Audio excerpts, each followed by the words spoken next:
what their strategy is.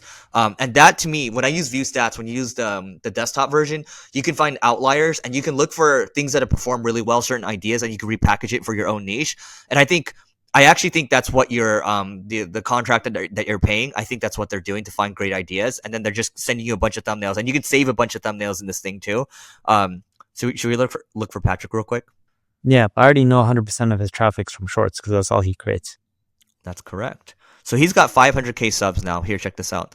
So he has, look, it's all gray, which means it's all shorts. Yeah. 8.7 million last 30 days. He gets a lot of views. He talks about random interesting facts that, get people hooked. Even me, like I'll watch some of this stuff. That I think pigs pollute more than nuclear waste stations or something like that. Yeah. It's like random topics. You're like, let me actually watch this video and learn why. If he went all in on this and then just did long form, I think he would do really well. But that's not his main business. He's got a really interesting business coming, and I'll let him reveal that when he wants to reveal it. So, yeah. All right. So that is it for today, guys. Please don't forget to rate, review, subscribe.